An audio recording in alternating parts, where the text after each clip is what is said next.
તો બારડોલી નગરમાં ધોધમાર વરસાદ થતા આ નગર આખું પાણી થઈ ગયું છે। બારડોલી નગરમાં ડીએમ નગરના 150થી વધુ ઘરોમાં વરસાદી પાણી ભરાઈ ગયા છે। ડીએમ નગરમાં કમર સુધી પાણી ભરાતા સ્થાનિકોના હાલ બેહાલ થઈ ગયા। લોકોની ઘરવખરી, લોકોનું સરસામાન તમામ પાણીમાં ગરકાવ થઈ ગયો।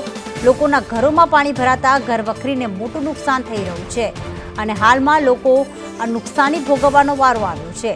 अनेक वखत वहीवटीतंत्रने रजूआत करवामां आवी परंतु कोई ज सांभळतुं नथी। बेदरकार छे वहीवटीतंत्र तेवो लोको आक्षेप करी रह्या छे। आप जोई रह्या छो के लोकोना केरसमा पाणी भरायेला छे। ज्यारे लोको घरनी बहार मेन झांपा पर निकळे छे तो आखो झांपो आखो डूबेलो देखाई रह्यो छे, एटલું पाणी भराई गयुं छे।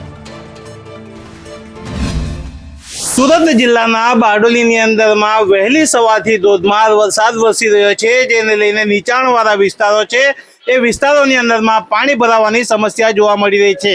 આપને દ્રશ્યો બતાવવા માંગીશ। આ દ્રશ્યો છે બારડોલીના ડીએમ નગર સોસાયટીના કે જ્યાં વર્ષોથી પાણી ભરાવાની સમસ્યા છે અને આજે વહેલી સવારથી જે રીતે ધોધમાર વરસાદ વરસી રહ્યો છે જેને લઈને લોકોના ઘરો જે છે એ પાણીથી તરબોળ થયા છે। ખાસ કરીને ડીએમ નગર વિસ્તાર કે જે નીચાણવાળો વિસ્તાર કહેવામાં આવે છે, આ વિસ્તારની અંદરમાં પાણી ભરાઈ ચૂક્યા છે। લોકોના ઘરોની અંદરમાં કેડસમાં પાણી ભરાય છે, જેને લઈને લોકો જે છે તે પ્રભાવિત થયા છે। લોકોના જે ઘરવખરી છે નાશ થઈ છે અને લોકો જે છે તેના બેહાલ થયા છે। હવે સ્થાનિક લોકો જે છે તે માંગ કરી રહ્યા છે કે વહીવટી તંત્ર જે છે તેનું કાયમી નિરાકરણ લાવે, એવી હાલ લોકો દ્વારા માંગ કરવામાં આવી રહી છે। યાસિર કાગઝી, સંદેશ ન્યૂઝ, બારડોલી। બારડોલી નગરની અંદરમાં વહેલી સવારથી ધોધમાર વરસાદ વરસી રહ્યો છે, જેને લઈને અનેક સોસાયટીઓ જે છે તે પ્રભાવિત થઈ છે। આપને દ્રશ્યો બતાવવા માંગીશ। આ દ્રશ્યો છે બારડોલીના ડીએમ નગર સોસાયટીના। ડીએમ નગર સોસાયટીની અંદરમાં 200થી વધુ ઘરોની અંદરમાં પાણી ભરાઈ ચૂક્યા છે।